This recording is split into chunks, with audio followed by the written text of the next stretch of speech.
Right, so I've kind of removed things that I think are going to be in the way, and there's obviously still a little bit more here and there to do,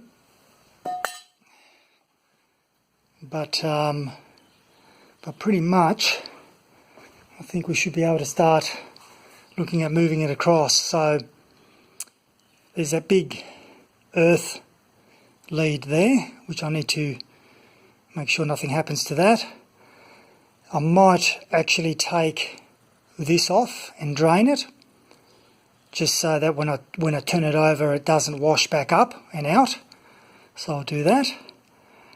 And there might be little bits and pieces that I need to be cautious about, like for example this is still connected to that, so I might just remove that one as well.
Coolant.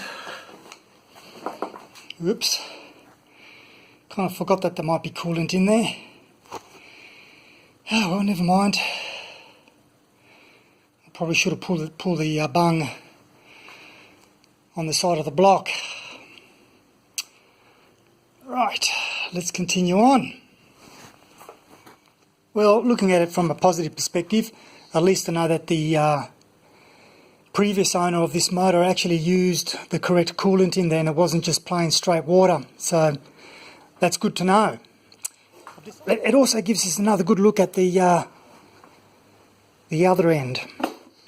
Gasket's still there by the look of it, but effectively I'm pretty stoked with the interior of the block. I mean, it's a little bit oily, but aside from that, I think it's actually quite clean.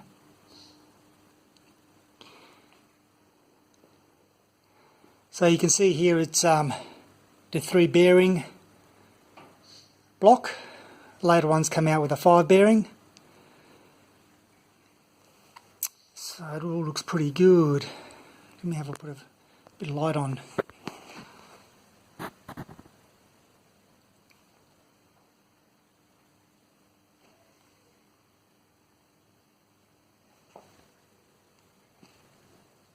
Right, so what I'll do now is I'll give this place a bit of a clean up, because look at it, it's just gone out of control now.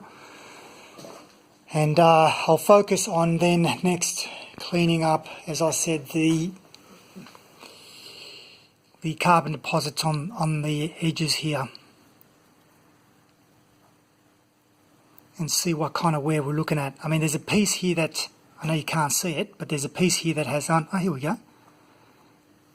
Right, there's an example where there's no carbon right there on the edge there, and there's no lip. So if I can get that all around after removing the crud, then that'll be great. I've got to also clean up a little bit of the coolant's gone in there, which is a little shit. So again, just using a bit of the green Scotch Bright with WD, I'm just only focusing on this outer edge. I'm not going further in. Right, so I've now finished. It's not perfect, you can still see a little bit of marks there, but it is nice and smooth all the way around.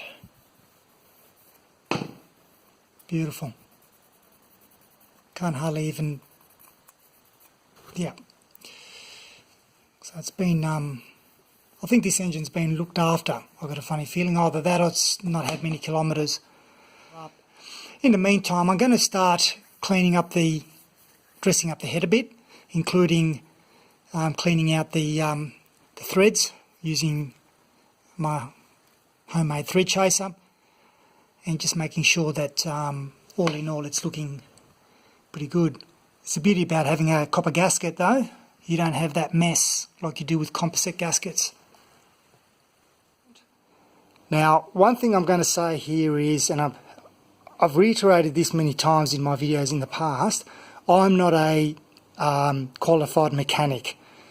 This kind of work is fairly new to me to get to this level of detail, and whilst I aim to refer to the manual, as you can see here, I've got the tolerances that I'll be measuring. So while I refer to the manual and try to follow the manual, I do not have all the expensive tools. Some of the tools that are required, like the micrometers and something, those kind of tools would actually be more expensive than this motor. I got this motor very, very cheap because it was an unknown.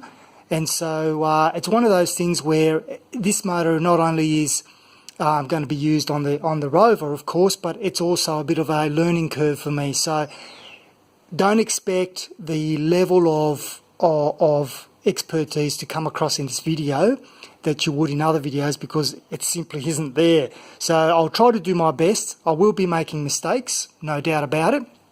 I will be doing things a little bit of a hack way because I don't have all the tools, nor do I have the inclination to buy them. I'm kind of borrowing some of the tools as I go. But yeah, look, just a bit of a upfront. I'm not going to have this as a perfect mechanical build. It's more my hobby. This is the way I'm doing it, and fingers crossed that that it won't blow up. But no, we'll try to do our best.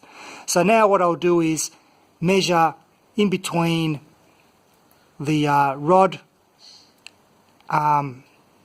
here and the crank, this gap here, by moving that around. And I'll put the feeler gauge in there and see how we go. Well, the end float here says 7 to 12, and I've got the 7. Don't know if you can see that.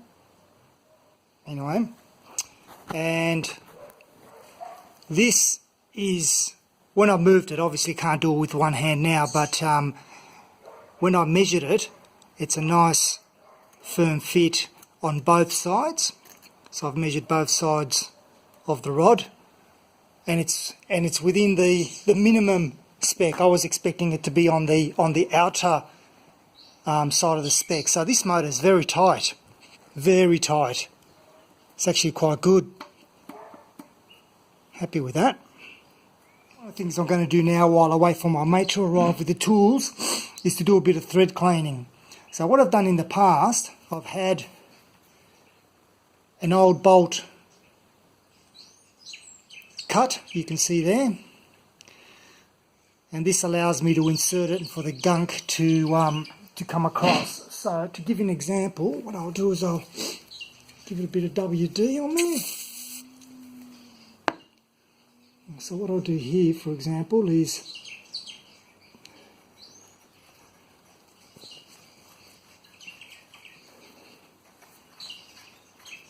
and this allows the any oil or any foreign materials to also come out.